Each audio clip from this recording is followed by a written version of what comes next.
Au sein des documents de la pratique, on oppose traditionnellement texte juridique et économique d'une part, lettres d'autre part, en soulignant que les premiers ont un caractère essentiellement formulaire, alors que les lettres sont beaucoup plus vivantes. Malgré tout, elles appartiennent à un genre littéraire qui a aussi ses règles, même si elles nous apparaissent moins contraignantes.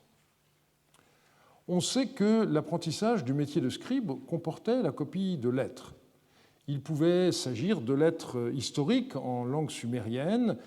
C'est ainsi que nous est parvenu, de manière plus ou moins directe, avec des problèmes d'historicité importants, mais des échos, je dirais, de la correspondance des rois de la troisième dynastie d'Ur, ou encore de la correspondance des rois d'Issine ou des rois de Larsa. Tous les manuscrits que nous connaissons témoignent de ces exercices scolaires, en particulier ceux qui ont été retrouvés à Nippur. À Mari, nous n'avons que peu de traces de ces exercices, mais la lettre bilingue adressée à Zimrilim au début de son règne par un scribe désireux d'être employé par le nouveau roi témoigne d'une formation de ce genre, puisque manifestement la version en langue akkadienne est l'original, mais on a une traduction sur la colonne de gauche en sumérien qui est, ma foi, grammaticalement, sinon excellente, du moins à peu près correcte. Dans la maison du chantier K, qui a été fouillée dans les années 2000, près de 1300 textes scolaires ont été découverts, qui sont encore inédits. On y a retrouvé une seule tablette liée à la correspondance, qui contient la copie de 7 lettres en sumérien qui appartiennent à la collection récemment rééditée par Alexandra Kleinerman, et celle-ci, parmi les manuscrits, donc, a pu intégrer la tablette découverte à Mari. L'autre genre d'exercice qui est beaucoup plus directement lié à la pratique, c'est la rédaction ou bien l'écriture sous la dictée, on ne sait, de ce qu'on peut appeler des lettres modèles en langue akkadienne. Ça a été d'abord mis en évidence par Krauss dans un article paru au début des années 60, et plus récemment, le dossier a été repris par Walter Sallenberger dans son ouvrage sur les lettres de la vie quotidienne à l'époque paléo-babylonienne. De ces exercices, dans le palais de Mari, nous n'avons qu'un seul témoignage, et qui est d'ailleurs assez amusant, puisque l'adresse figure au milieu de la tablette et est écrite de façon assez maladroite, donc on voit bien qu'on a affaire à un exercice de débutant, mais que nous n'ayons pas davantage d'exercices de ce type à l'intérieur même du palais n'a rien d'étonnant, puisque, faut-il le rappeler, la salle 24 que Parrot avait cru être une école, en réalité, était un magasin destiné à stocker des jarres de vin. Ce ne sont pas du tout des bancs d'écoliers, ce qui est une vision anachronique des choses, bien entendu. Et c'est là qu'on a retrouvé les archives du chef des marchands Idiyatum, qu'on rencontrera à nouveau tout à l'heure. De façon générale, donc, en ce qui concerne ces lettres en akkadien, plutôt que d'un véritable formulaire, il vaut mieux parler de formule. Et dans un premier temps, on s'intéressera à celle qui commence les lettres, l'adresse, qui était l'objet d'une grande attention.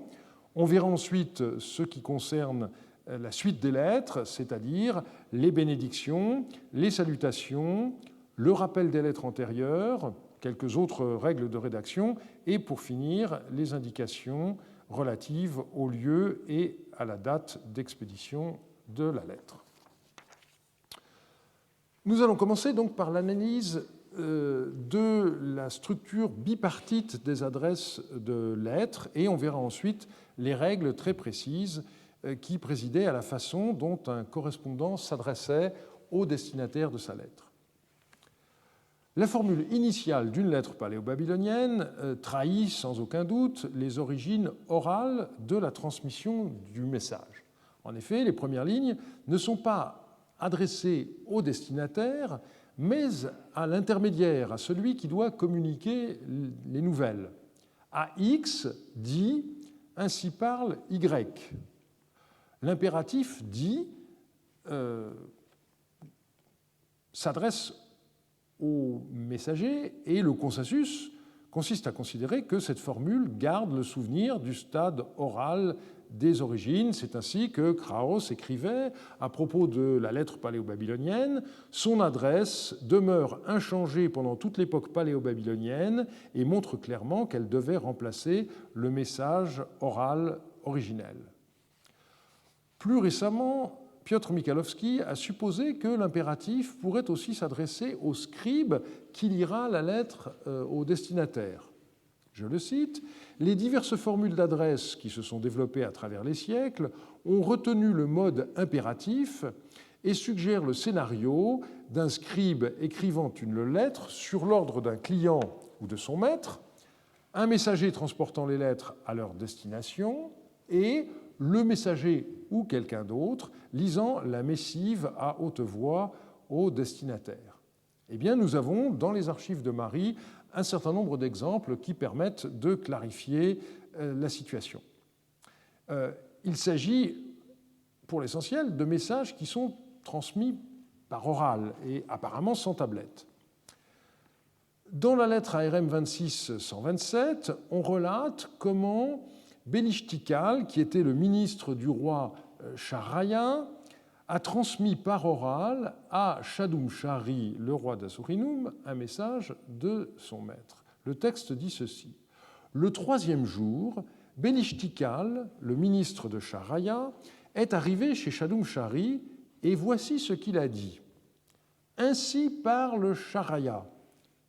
Viens à moi, afin que nous nous voyions, et si toi tu ne peux pas venir, alors c'est moi qui viendrai, afin que nous nous voyions. » Voilà ce qu'il lui a envoyé comme message.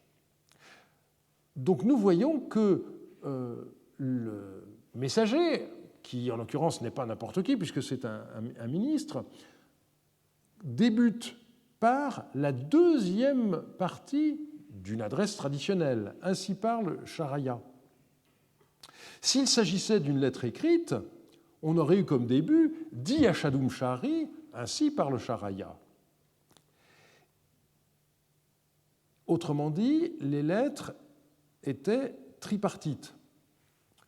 On avait d'abord dans l'adresse le tout début qui était un message de l'expéditeur au messager, dit à un tel.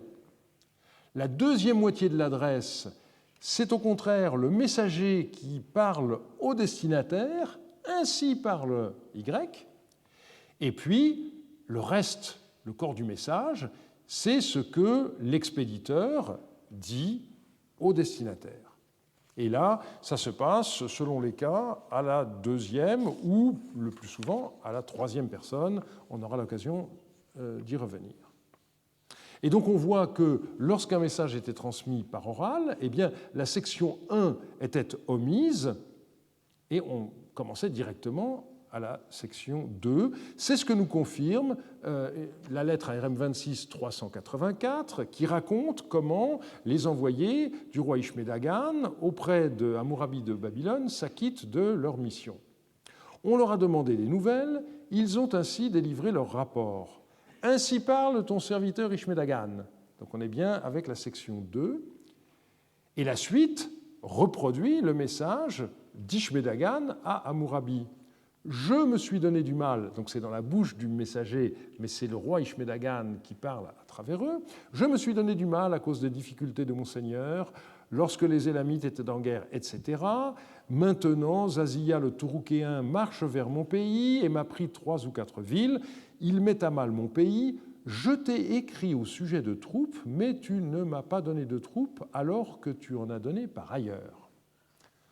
La fin est intéressante parce que on voit que, alors que le message était rédigé à la troisième personne, eh bien, à la fin surgit une deuxième personne lorsque le message devient plein d'aigreur. Dans un cas de ce genre, si l'on suppose que la lettre à Zimrilim reproduit le mot à mot de l'entrevue entre les messagers d'Ishme-Dagan et Hammurabi, on peut penser que le glissement a été le fait d'Ishme-Dagan lui-même qui aurait dicté la lettre. Et il est fort possible donc que les messagers d'Ishme-Dagan n'aient fait que lire une tablette, ça n'est pas dit explicitement, mais c'est une situation que l'on connaît. Et là, ce serait très intéressant puisque on verrait qu'ils ont omis la première section de la lettre, dit à Hammurabi, et ils ont commencé directement avec « Ainsi parle ton serviteur Ishmédagan ». Ces deux exemples montrent clairement que le message en tant que tel ne commence qu'après l'impératif. Et on notera avec intérêt qu'il en va de même dans certains messages prophétiques, comme celui transmis par Sheliboum, qui était un desservant de la déesse Anunitum, et sa prophétie, donc le message dont la déesse l'a chargé, commence par « Ainsi parle Anunitum ». On peut rappeler également le texte que nous avons déjà vu, à savoir la lettre du prophète Apilum de Shamash à Zimrilim, qui forme un exemple très intéressant d'emboîtement du message du Dieu qui est introduit par un message de son prophète qui se limite en fait à l'adresse de la lettre. Dit à Zimrilim, ainsi parle le prophète Apilum de Shamash, ainsi parle Shamash, et tout le reste de la lettre, c'est le message du dieu Shamash au roi Zimrilim, et à un moment donné, vers le milieu de la lettre, on a la ponctuation et autre chose, ainsi par le Shamash, et le texte continue. Le destinataire était identifié en tête de la lettre par son nom, par son titre ou par les deux, et l'expéditeur s'identifiait ensuite. Il pouvait être désigné par un titre plutôt que par son nom, ou bien son nom pouvait être suivi par une épithète qui le situait par rapport au destinataire. Alors on va analyser ces différents usages, et ce qu'il est intéressant tout de suite de remarquer, c'est que lorsqu'on a affaire aux lettres d'un fonctionnaire à un roi, eh bien, on a dans l'adresse « Ainsi parle un tel ton serviteur », alors que le reste de la lettre est à la troisième personne. Ceci montre bien que la deuxième partie de l'adresse est mise dans la bouche du messager qui s'adresse directement au roi destinataire de la lettre. On commence par examiner les lettres royales à des subordonnés. Eh bien, on voit que selon les chancelleries, il y avait différents usages. Trois façons de faire différentes selon qu'on se situe à Babylone, à Larsa ou en Haute-Mésopotamie. À Babylone, tout d'abord, le nom du souverain figure comme expéditeur sans qualificatif. On trouve systématiquement « Ainsi parle Hammurabi » et la même formule est employée par tous ses successeurs.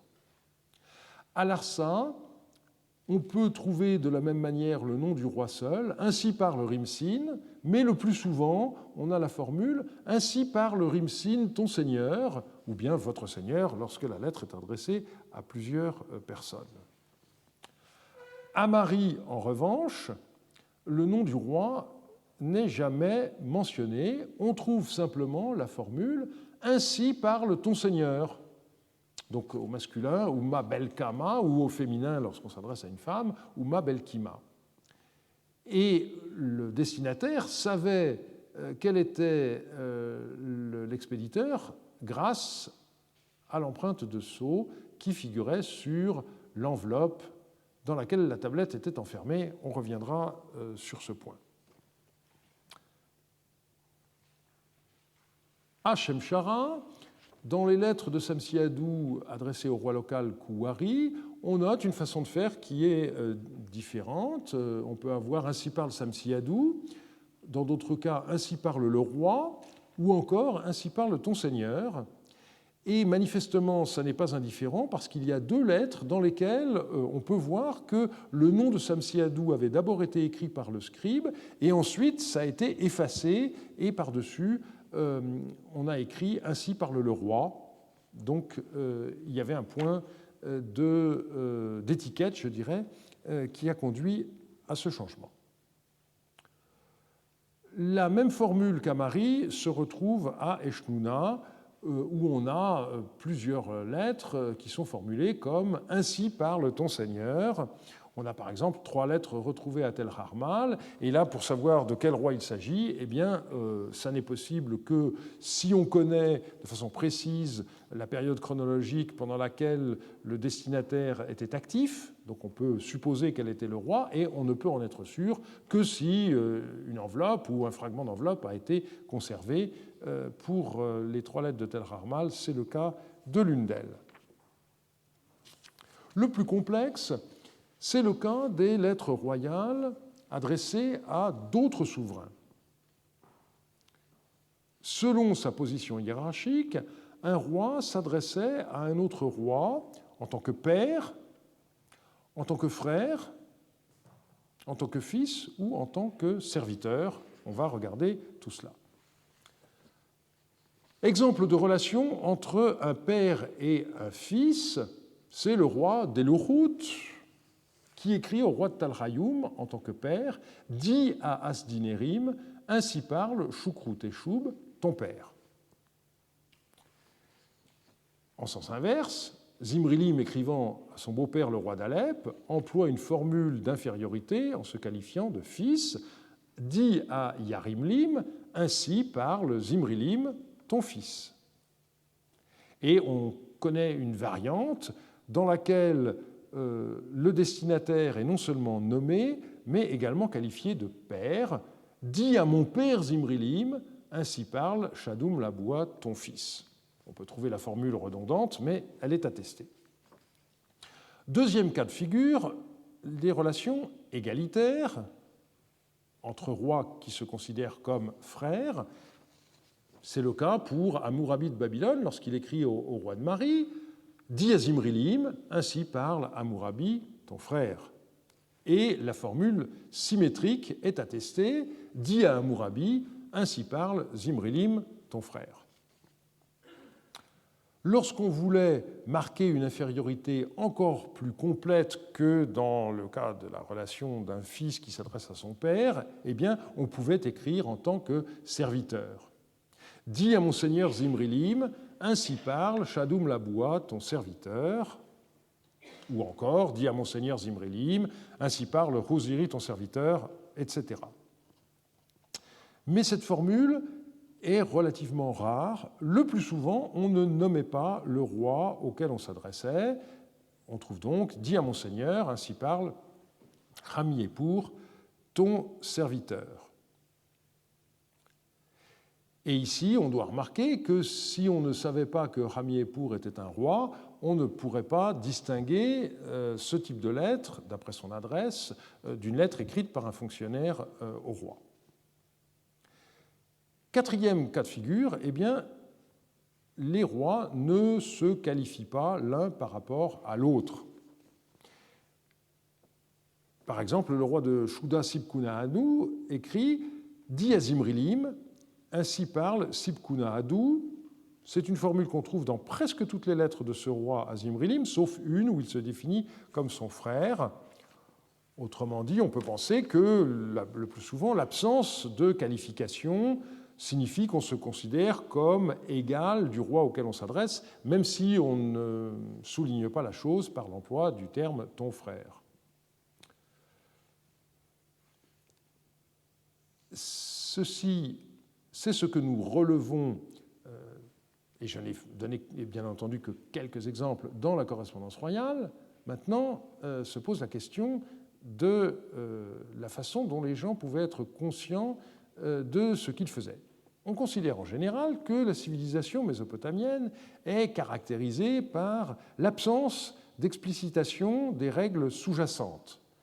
Je citerai par exemple Martha Roth qui écrivait « Les principes ou règles, qu'ils soient scientifiques, par exemple des principes mathématiques ou astronomiques, ou sociaux, par exemple les règles qui régissent les mariages ou les héritages, ne sont que rarement ou même jamais formulées, mais doivent être déduits à partir des cas donnés en exemple. » On pourrait dire la même chose pour la médecine ou la divination, par exemple. Bertrand Lafont a tenu des propos semblables à propos de la difficulté qu'offre l'interprétation des lettres diplomatiques. On n'y trouve pas non plus la moindre allusion à de quelconques règles qui devaient, même tacitement, commander la façon dont souverains, princes, dignitaires, responsables locaux, chefs bédouins, etc., organisaient leurs relations et échanges. Et il concluait « Ces nombreuses normes, règles de conduite et obligations protocolaires à respecter, bien que connues de tous et admises par chacun, n'ont pourtant jamais été explicitement formulées. Eh bien, la façon de s'adresser à autrui au début d'une lettre constitue une exception qui n'en a que plus de prix. la définition qu'on donnait de soi-même était en effet parfois l'objet de véritables négociations, grâce auxquelles les règles gouvernant les formules d'adresse sont explicitement données, ce qui représente pour nous, bien sûr, une chance inestimable.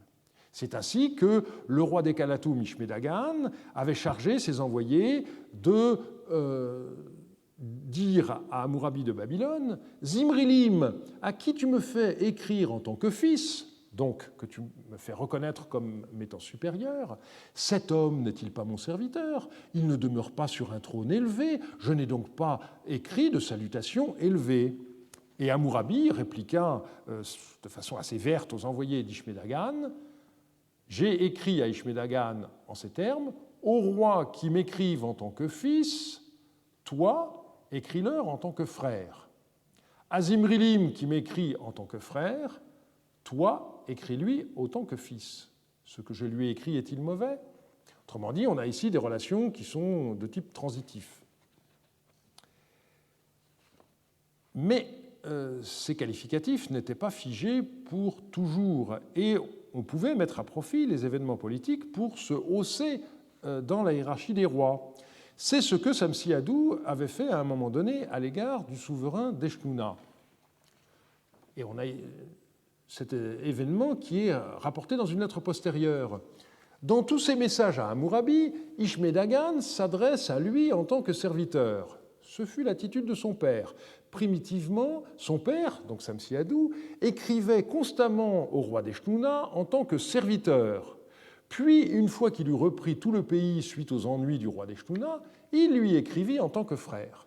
Donc, difficulté politico-militaire du roi d'Eshnouna. Suite à cela, Samsi-Adou considère que, eh bien, désormais, ils sont des rois de même puissance et il peut cesser de s'adresser à lui en tant que serviteur. Le cas le plus complexe est rapporté par deux lettres écrites à Zimrilim par deux de ses envoyés dans la ville de Kourda. Le premier rappelle à Zimrilim comment lui-même a agi vis-à-vis du roi de Babylone. Au début de son règne, il s'est adressé à lui comme son fils, puis il l'a appelé frère. Et si le roi de Kourda, qui s'appelle à l'époque Simar-Ilané, s'adresse à Zimrilim sur un pied d'égalité, c'est que les anciens de son pays lui ont enjoint de le faire. La citation est un peu longue, mais mérite d'être lue en entier. Jusqu'à ce que notre Seigneur ait fait sortir Simar-Ilané, qu'il écrive en tant que fils à Hammurabi. C'était une citation. Mon Seigneur, ayant écouté le conseil de ses serviteurs, s'est d'abord adressé à Hammurabi en tant que fils. Il a fait sortir Simar-Ilané, mais après cela, lorsque mon Seigneur a écrit à Hammurabi, il ne s'est plus jamais adressé à lui en tant que fils. Cela, mon Seigneur le sait bien. Or, concernant le fait que Simar-Ilané n'a pas écrit à mon Seigneur en tant que fils, mais qu'il a écrit à mon Seigneur en tant que frère, ce sont les chers et les anciens des Noumriens qui sont venus dire à Simar-Ilané « Pourquoi t'adresserais-tu à Zimrilim en tant que fils ?» De même qu'Ashtamaradou, qui était un roi de Kourda antérieur, écrivait d'ordinaire à Yardonim, le prédécesseur de Zimrilim sur le trône de Marie. De même donc qu'Ashtamaradou écrivait d'ordinaire à Yardonim en tant que frère, toi aussi prends l'habitude d'écrire à Zimrilim en tant que frère. Suivant en cela l'avis des chers et des anciens des Noumriens, Simar-Ilané s'est donc adressé à Monseigneur en tant que frère. Et ici, on voit comment le recours au passé permet de légitimer la situation actuelle. La deuxième lettre sur le même sujet est intéressante, un peu différente. Par ailleurs, Monseigneur m'a écrit à propos des termes de confraternité avec lesquels Simar-Ilané s'est adressé à Monseigneur ces derniers temps. Autrement dit, le fait que Simar-Ilané lui a écrit en tant que frère. Nous avons donc pris la parole devant Simar-Ilané pour qu'il écrive et qu'il accepte le terme de père. Mais à cause du pays, que pouvons-nous faire? Car le pays s'est levé en disant « Pourquoi devrais-tu écrire en tant que fils ?» Nous devons nous en tenir à ce qui existait chez nous aux temps anciens. À cette époque, Yardounlim et Ashtamaradou s'échangeaient entre eux des lettres en tant que frères. À présent, toi aussi, tu dois lui écrire en tant que frère. C'est donc sur l'injonction du pays que Monseigneur Simari Lané a écrit en tant que frère à Monseigneur que Monseigneur ne s'en prenne aucunement à moi à ce sujet. On voit donc le représentant de Zimrilim à la cour de Kourda qui met bien les points sur les i en disant « c'est pas ma faute, j'ai essayé d'éviter cette situation, mais le roi a écouté les anciens de son pays ». Il existe encore un inédit où apparaît très clairement la conscience que l'on avait alors de l'importance de cette question. Et lorsque Monseigneur leur écrira, qu'il ne leur écrive pas en tant que père ou que frère, mais qu'il leur écrive ceci, ainsi parle Zimrilim, donc sans qualificatif. De sorte que par la suite, lorsqu'ils se seront réconciliés avec Monseigneur, d'eux-mêmes, ils diront « oui, Monseigneur ». Donc l'astuce consiste à ne rien imposer, de façon que les gens ensuite reconnaissent la supériorité du roi de Mari. Et je citerai un dernier exemple, encore inédit, qui montre comment le chef nomade Aduna Adou passa par un intermédiaire pour obtenir que le roi de Mari s'adresse à lui non pas comme un supérieur en tant que père, mais comme un égal en tant que frère. Aduna Adou m'a fait porter une tablette disant « Pourquoi ton seigneur, autrement dit Zimrilim, m'écrit-il en tant que père ?» Cette tablette, c'est Yatoulim qui me l'a apportée, que Monseigneur interroge Yatoulim. Il faut que Monseigneur se concilie à Aduna Adou à cause des Yaminites. Il y avait un risque de conflit à l'époque. Et donc, il était important pour le roi de Mari d'avoir l'aide de cet Aduna Adou. Il y a une cassure. Et ensuite, pourquoi Zimrilim, écrit Aduna Adou, ne s'adresse-t-il pas à moi en tant que frère ? Et donc le conseil de l'auteur de la lettre à l'égard du roi de Mari, c'est maintenant adoucis tes propos, lorsque tu feras porter une tablette à Aduna Adou, écris-lui en tant que frère si tu veux qu'il repousse l'alliance des Yaminites. Il faut que Monseigneur se concilie à Aduna Adou. Paris vaut bien une messe, l'aide d'Aduna Adou vaut bien une concession hiérarchique. En acceptant de s'adresser à lui en tant que frère, tu vas le flatter et du coup il t'apportera son aide militaire, c'est le plus important.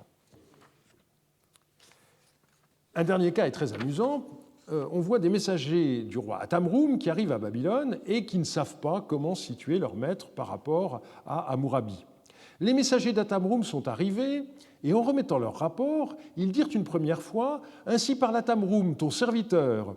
Et une autre fois, ils dirent « Ainsi parle Atamroum, ton fils ». En remettant leur rapport, ils font vraiment un beau mélange.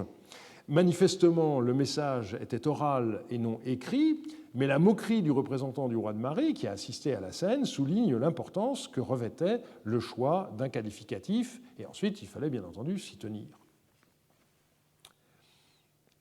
La norme paléo-babylonienne consistait à placer toujours le nom du destinataire en tête avant celui de l'expéditeur.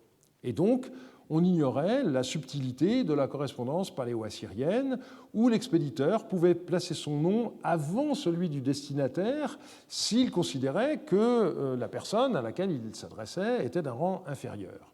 On a une seule exception à Mari, c'est celle de l'empereur élamite qui porte le titre de Soukal ou Soukalmar. On a deux exemples de lettres qu'il envoie et où il place son nom en tête, une sorte de circulaire au roi du Choubartoum. Ainsi parle le Soukalmar, dit ceci à tous les rois du Choubartoum et de ma frontière. Donc interversion des sections 1 et 2.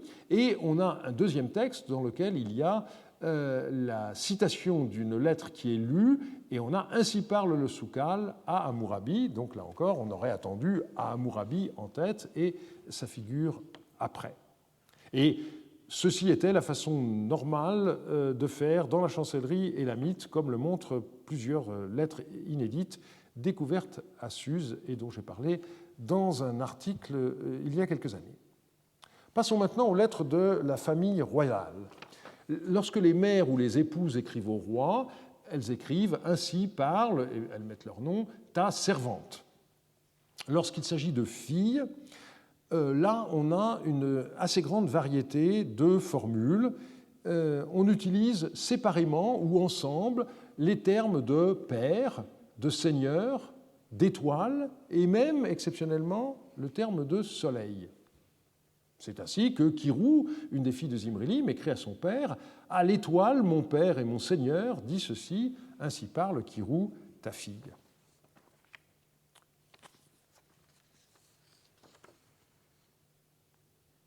nous avons vu comment étaient rédigées les adresses des lettres écrites par des rois à leurs fonctionnaires ou à d'autres rois, mais la grande majorité des lettres retrouvées dans le palais de Marie ont été écrites par des fonctionnaires au roi. Le cas général, c'est un très très grand pourcentage de ce qu'on a retrouvé, c'est la formule « Dis à Monseigneur, ainsi parle un tel, ton serviteur ». Et on se qualifie comme serviteur, que l'on soit de rang assez modeste, ou bien qu'on soit le Premier ministre. Bien entendu, ce terme de serviteur, wardum, qui est ici utilisé, ne doit pas, contrairement à ce que certains ont pu écrire, être pris au sens juridique du terme. Il ne s'agit pas d'esclave au sens juridique, mais il s'agit de marquer une infériorité claire. Pour l'historien d'aujourd'hui, cette façon de faire a malheureusement un inconvénient très grand, c'est qu'on ne peut pas savoir a priori à qui la lettre s'adressait. Et dans le cas du palais de Marie, il s'agit le plus souvent de décider si le destinataire est Yasmaradou ou Zimrilim. Mais il y a des cas plus subtils. Par exemple, on a un lot de lettres qui est écrit par des gens qui habitent la ville de Mishlan. C'est écrit Anabelia. Eh bien, c'est seulement parce que Zimrilim se trouve mentionné comme ennemi dans une de ses lettres que Jean-Marie Durand a compris, lorsqu'il a édité ses lettres, que la formule « à notre Seigneur » ou « à mon Seigneur » ne s'adressait pas du tout au roi de Marie, mais s'adressait en réalité à un roi yéménite qui était en guerre avec le roi de Marie et qu'on a affaire à des lettres interceptées. On reviendra sur la question des lettres interceptées à propos du transport un peu plus tard. On a aussi des exemples assez rares dans lesquels le roi auquel on s'adresse est nommé. Eh bien, lorsqu'on fait des études prosopographiques des expéditeurs de ces lettres, on s'aperçoit que dans chaque cas, l'expéditeur est en réalité un fonctionnaire d'un roi étranger. Par exemple, lorsque vous avez cette lettre qui commence par « Dis à Monseigneur Zimrilim, ainsi parle Yanour Samar, ton serviteur », ce Yanour Samar, nous savons par ailleurs qu'il est ministre, vizir, comme on veut, du roi d'Apoum.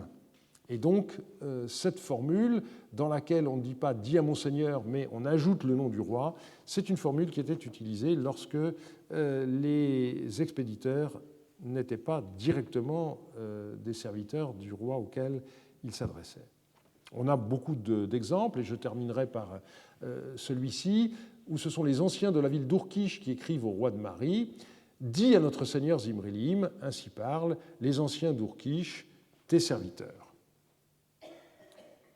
Si l'on passe maintenant aux lettres échangées entre fonctionnaires, eh bien on voit qu'il y a plusieurs cas de figure. Tout d'abord, l'expéditeur peut ne faire suivre son nom d'aucune indication, ce qui est généralement le signe qu'il se considère comme au moins aussi important que son correspondant.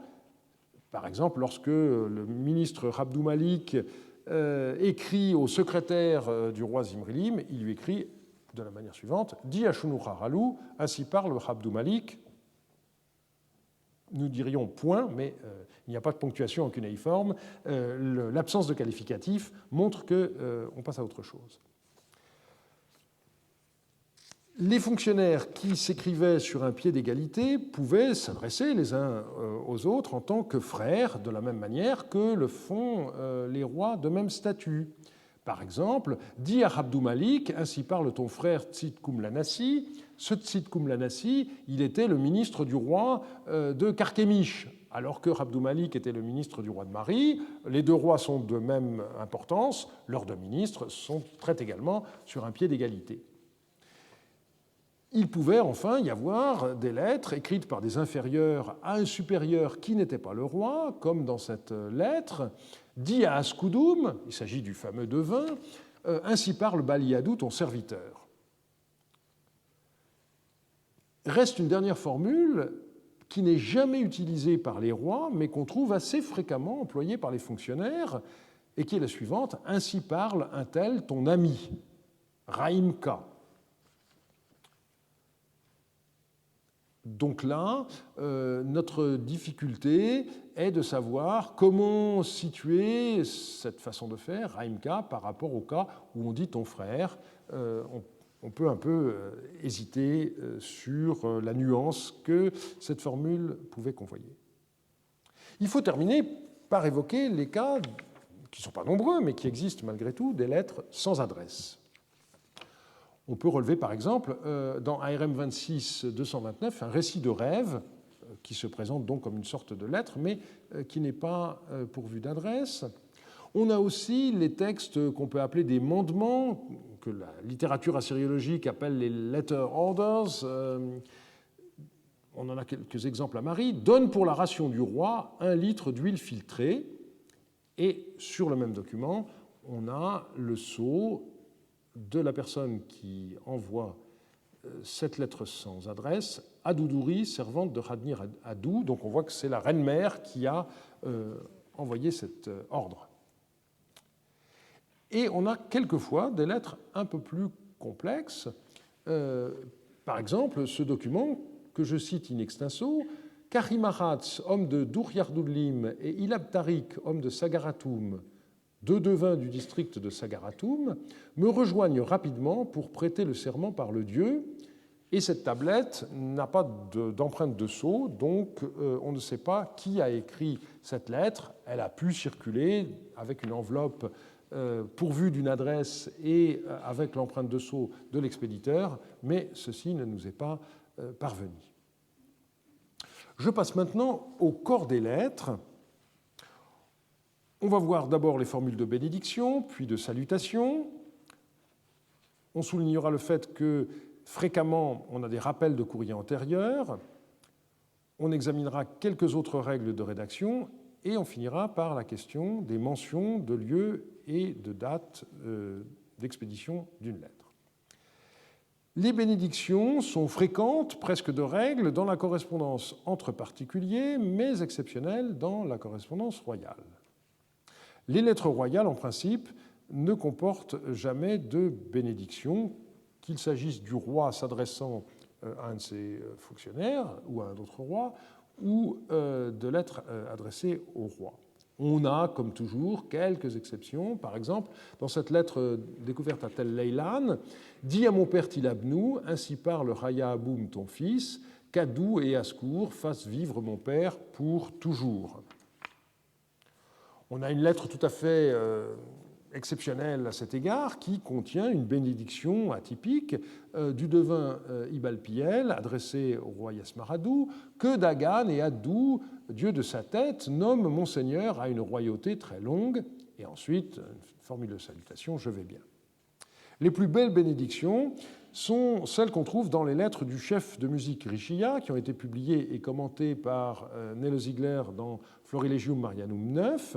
On relève par exemple que Dagan, Itourmer et les divinités protectrices de Marie te protègent, ou encore qu'Anoum et Enlil te fassent vivre à jamais, qu'Adou, Seigneur du règne, protège ta vie. Et vous remarquez au passage que ce chef de musique s'adresse au roi Yasmaradou à la deuxième personne, ce qui est l'indice d'une proximité tout à fait exceptionnelle et qui est à mettre en rapport évidemment avec le fait qu'on a des bénédictions de cet ordre.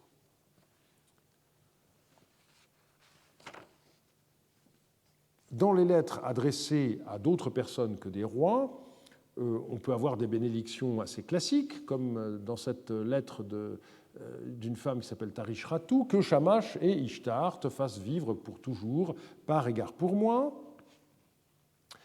Et je n'insisterai pas davantage en vous renvoyant au livre d'Anne-Isabelle Langlois, que j'ai déjà cité.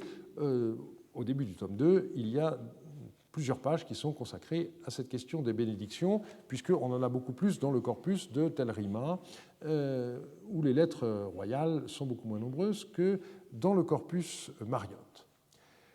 Je passe maintenant à la question des salutations. Il y a deux éléments souvent associés. D'abord, l'indication que l'expéditeur va bien, ou bien que ce qui se trouve sous son autorité va bien. Et deuxième élément, des demandes de nouvelles en retour. Et tout cela peut se trouver soit en début, soit en fin de lettre, sans que nous puissions voir une différence quelconque entre les deux. Exemple, une lettre de Yamsoum, qui est un militaire à la tête de la garnison de la ville d'Ilan Soura, juste après l'adresse « Je vais bien, la ville et la troupe vont bien ». Beaucoup de lettres, immédiatement après l'adresse, indiquent « Le district va bien, Khaltsoum Shalim ». Pendant longtemps, on a cru que cette formule permettait d'identifier les gouverneurs, puisque l'idée était que Khaltsoum, c'était le district sous l'autorité d'un gouverneur, mais on s'est rendu compte depuis que ça n'était pas si simple. Il y a des gens qui travaillent à l'intérieur d'un district sous l'autorité d'un gouverneur qui peuvent aussi employer cette formule. Du côté des militaires, on peut avoir fréquemment, plutôt en fin de lettre, cette formule « La troupe va bien, que monseigneur ne s'inquiète pas ». Dans le cas de chefs nomades comme Ibal El, on trouve assez souvent la formule « le naoum », qui est un terme qui désigne à la fois les troupeaux et la zone de pâture dans laquelle ils évoluent, ainsi que les Simalites, donc le nom de l'ethnie à laquelle appartient Ibal El, vont bien. On a parfois des combinaisons de bénédictions et de salutations, comme cette lettre d'Atamroum à Hammurabi de Kourda, qui est connue par une citation. Je lis l'ensemble. La tablette d'Atamroum qui est arrivée chez lui, c'est-à-dire chez Hammurabi de Kourda, est ainsi libellée. Dit à Hammurabi, ainsi parle Atamroum. Là, c'est intéressant parce qu'on a la citation complète. Je vais bien. Le 16 du mois d'Ayaroum, je suis entré à Apoum. Le lendemain, je suis entré à Andarig. Que Shamash et Ishpak te fassent vivre par amour pour moi, écris-moi de tes nouvelles. Fin de citation. Tel est le message d'Atamroum. Donc on pourrait faire un long commentaire de ce passage, ce que j'ai fait dans un article il y a quelques années. Mais ce qui est intéressant ici, c'est de voir qu'on a à la fois une bénédiction, des salutations qui se trouvent à la fin du courrier fort bref qui est ici cité. Nous verrons un peu plus tard qu'il n'était pas d'usage à l'époque paléo-babylonienne de garder une copie des lettres qu'on envoyait. Et donc, lorsqu'on répondait à une lettre, il était prudent de commencer par rappeler à son correspondant ce qu'il avait écrit, un peu à la manière de nos courriels d'aujourd'hui qui incluent la citation du courrier reçu dans la réponse que l'on envoie. Alors on trouve plusieurs formules. Par exemple, à propos de ce que le roi m'a écrit, et ensuite on a une citation, ou encore, j'ai écouté la tablette que le roi m'a fait porter, et vous avez la citation qui suit, à propos de l'affaire de que monseigneur m'a écrite en ces termes, et vous avez ensuite une citation. On étudiera plus tard la question de savoir si ces citations sont exactes ou pas. Mais ce qu'on peut tout de suite noter, c'est que ne pas répondre à une lettre était à l'époque ressenti comme quelque chose d'insultant. Et le texte le plus beau à cet égard, c'est une lettre encore inédite de Samsiadou qui, une fois de plus, adresse des reproches à son fils Yasmaradou. Pourquoi ne m'as-tu pas fait porter de réponse à ma tablette? Ne pas faire porter de réponse à une tablette, n'est-ce point une forme de mépris et de négation de l'autre? Est-ce là ton éthique, ta sagesse, littéralement? On voit aussi des correspondants souhaiter recevoir des réponses à leur courrier. Utsura Wasu, qui était le responsable du palais de Mari, écrivit à Yasmaradou, qui était à ce moment-là en dehors du palais pour une campagne militaire. Il termine sa lettre par cette formule, autre chose, « Je ne cesse de faire porter chez Monseigneur des lettres de moi, que Monseigneur me fasse porter une réponse à mes lettres, à mes tablettes littéralement. » C'est un problème général que de savoir comment interpréter l'absence de réponse, et il y a toujours de la part du bon serviteur la crainte de, comme on dit à l'époque, sortir du cœur du roi. De ce point de vue-là, les lettres de Ribadi à l'époque d'El-Amarna sont particulièrement intéressantes. Je n'indiquerai dans ce qui suit que quelques-unes des règles de rédaction qu'on trouve dans les lettres, à commencer par la question de la politesse. Ben Foster a indiqué très justement dans une étude qu'une règle de rédaction des lettres, c'est qu'un inférieur doit toujours affecter de croire que son supérieur est au courant. Et à Marie, on a pas mal d'exemples dans lesquels une assertion commence par « Monseigneur sait bien que ». Autre règle, quand on énumère des lieux, on doit citer d'abord ceux qui sont les plus lointains de la personne à laquelle on s'adresse et on termine par les plus proches. Le jour où j'ai mis cette règle en évidence, ça a permis de faire des progrès dans la reconstitution de la géographie historique pour l'exploitation d'un certain nombre de lettres. Mais ce que je n'avais pas vu à l'époque, c'est que cette règle explique aussi quelque chose qui est rigoureusement contraire aux règles de politesse actuelles. Dans une lettre babylonienne, vous dites toujours « moi et toi ». Eh bien, en effet, moi je suis loin et toi tu es proche, donc on commence par soi-même et ensuite on parle de son interlocuteur. Ça me semble relever de la même logique, ce qui est le plus lointain d'abord, ce qui est le plus proche ensuite par rapport au destinataire. Et donc la politesse, c'est de se situer par rapport à la personne à qui on s'adresse.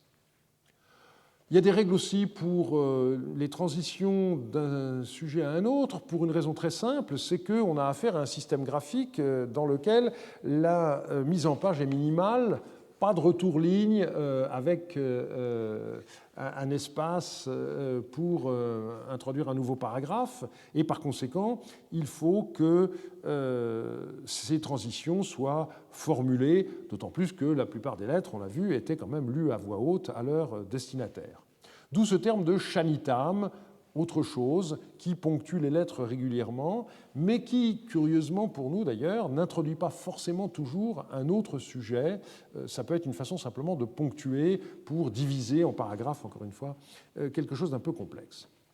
On a aussi un système d'encadrement des citations qui est rendu nécessaire par le fait que deux points, ouvrez les guillemets et fermez les guillemets n'existent pas. Donc là encore, il faut que cela soit formulé. Et je parlerai, pour terminer, des formules finales. On trouve souvent dans la rhétorique courtisane des demandes dans lesquelles le roi doit trancher entre deux propositions qui lui sont faites, que monseigneur m'écrive ceci ou pas ceci, littéralement. Ad nitam, la anitam. Donc m'écrivent ceci ou le contraire, m'écrivent dans un sens ou dans un autre. On peut trouver des traductions un peu moins littérales, peu importe. On trouve aussi très fréquemment que monseigneur me fasse porter rapidement une réponse à ma présente tablette, ce qui est une façon de demander des instructions. Et on peut aussi indiquer qu'on a écrit pour informer le roi, mais que c'est lui qui doit décider, comme dans cette lettre de Samétar à Zimrilim. J'ai écrit à monseigneur en fonction de mon état de serviteur, que monseigneur réfléchisse et qu'il agisse en fonction de son état de roi. C'est une formule pour laquelle on a pas mal de variantes, mais qui montre bien que lorsqu'on se permet de faire des suggestions au roi, il faut ensuite prendre, bien entendu, des précautions. Et on peut s'en remettre au jugement du roi par d'autres formules plus courtes, comme celle-ci, que monseigneur agisse en fonction de sa réflexion. Un dernier point concerne le lieu et la date d'envoi de la lettre. En effet, contrairement à nos usages, les lettres n'étaient normalement pas situées dans le temps et dans l'espace. On peut penser que le porteur de la tablette livrait oralement ces informations qui nous font aujourd'hui si cruellement défaut. Mais il existe des exceptions, avec des lettres qui peuvent d'abord être datées du mois et du jour, comme celle-ci. J'ai fait porter la présente tablette à monseigneur au mois Kiskissoum, qui est le 11e mois, le 14 au soir. Les lettres envoyées par Samsiadou à Yasmaradou lors de la campagne militaire qui se déroulait dans le Zalmakoum comportent pratiquement toute l'indication du lieu et de la date de leur envoi, comme celle-ci. Le 8 courant du mois d'Ayaroum, je t'ai fait porter cette tablette de moi depuis Ninive. Cela s'explique parce que beaucoup de lettres de cette correspondance contiennent des contre-ordres et manifestement, Samsiadou avait peur qu'une lettre ait connu un problème d'acheminement et arrive après une lettre expédiée postérieurement dans laquelle il y a un contre-ordre. Et donc la seule façon d'éviter ce type de quiproquo, c'est de bien indiquer où et quand on a écrit la lettre. C'est une question en quelque sorte de sécurité militaire. Précaution non pas militaire mais d'ordre juridique et administratif, c'est ce qu'on trouve dans des lettres très courtes qui sont envoyées par le percepteur Numujda Narari au chef des marchands Idi-Yatoum. Numujda Narari se trouvait sur l'Euphrate et prélevait des taxes et il envoyait ensuite une lettre au chef des marchands, dit à Idi-Yatoum, ainsi parle Numujda Narari, 6 cycles d'argent ont été perçus sur le cargo d'huile de Yapar Dagan, laisse passer le 2 du mois l'Iliatum, qui est le mois 9 dans le calendrier de Marie. Donc ici, c'est lié à la perception d'une taxe mixum, et cela explique pourquoi les indications du calendrier sont importantes. L'explication de l'indication de la date par l'expéditeur est parfois explicitée lorsqu'on a affaire à une urgence. Par exemple, dans cette lettre, le jour où j'ai envoyé ma présente tablette, je l'ai envoyée le 14. Qu'il, c'est-à-dire Monseigneur, ne tarde pas un jour pour y répondre. Donc là, on sent l'angoisse de celui qui a absolument besoin de recevoir rapidement une réponse. On a aussi des lettres qui sont datées d'un moment de la journée, mais je n'insisterai pas sur ce point. Donc on vous dit au moment du coucher du soleil, au moment du repas, etc. Ce qui est intéressant également, c'est de voir qu'on a des cas où l'expéditeur annonce son arrivée quelques jours après l'envoi de la lettre. Par exemple, je partirai 5 jours après l'envoi de ma présente tablette et je rejoindrai Monseigneur. J'exposerai un rapport complet devant Monseigneur. Donc ici, l'indication temporelle, elle a comme but d'excuser la brièveté de la lettre. Il vaut mieux ne pas perdre de temps, puisque de toute façon, très bientôt, je pourrai faire un rapport oral plus détaillé au roi. De la même manière, on a une lettre du roi Zimrilim qui indique que sa lettre est envoyée le 8 du mois de Kiskissoum et qu'il sera à Marie le 12, donc 4 jours plus tard. Tout doit alors être prêt pour les sacrifices de la déesse d'Eritum. On a aussi des cas où le lieu d'où la lettre est envoyée est précisé. C'est le cas notamment lorsque on a affaire à un proche du roi envoyé en mission. Cette indication figure parfois juste après l'adresse, comme dans cette lettre du devin à Skoudoum, envoyée lors de sa mission à Alep.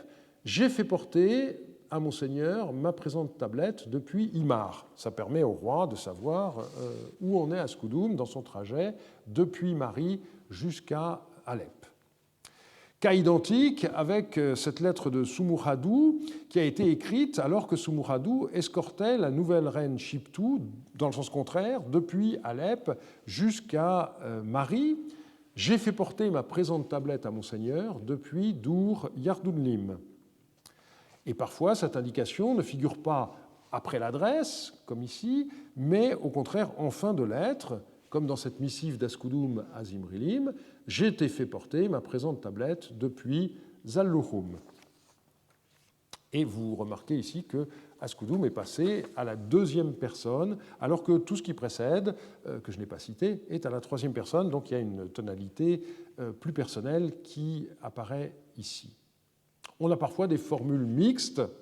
Par exemple, toujours dans son voyage vers Alep, le devin Skoudoum écrivit cette tablette. J'ai fait porter à Monseigneur ma présente tablette depuis Émar. J'arriverai à Alep 5 jours avant le sacrifice de l'âne, donc combinaison. Et en sens contraire, Askoudoum et Richia, sur le chemin de retour depuis Alep vers Marie, écrivent au roi, nous avons fait porter notre présente tablette à notre Seigneur depuis Imar le 10. On indique seulement le jour, même pas le mois, parce que le roi est bien au courant. Nous, pas, malheureusement. nous parviendrons à Marie dans X jours. Et là, malheureusement, le démon veille, cet endroit de la tablette est cassé. Donc, on ne peut pas savoir, d'après cette lettre, quel va être le temps nécessaire pour effectuer le trajet entre Imar et Marie. Mais heureusement, on a d'autres documents qui permettent de le savoir. Très rarement, un correspondant fait allusion au moment où il a reçu une lettre lorsqu'il répond.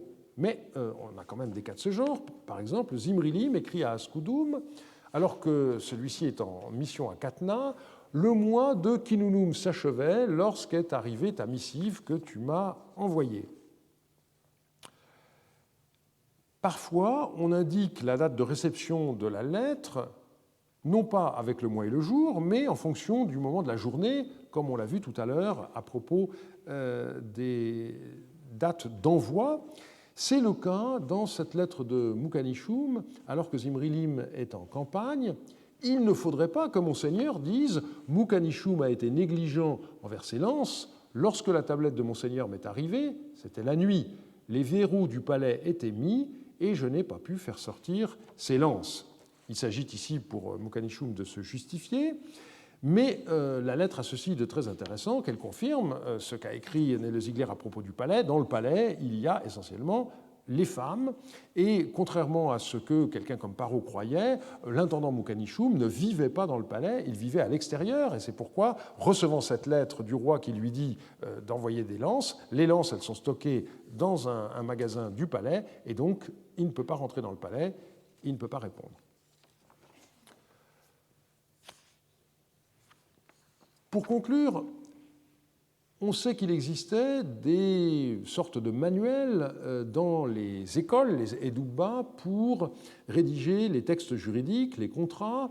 Il y a des textes qui ont été édités récemment par Gabriela Spada notamment, qui a également lancé un site internet dans la série des sites Orac de Philadelphie.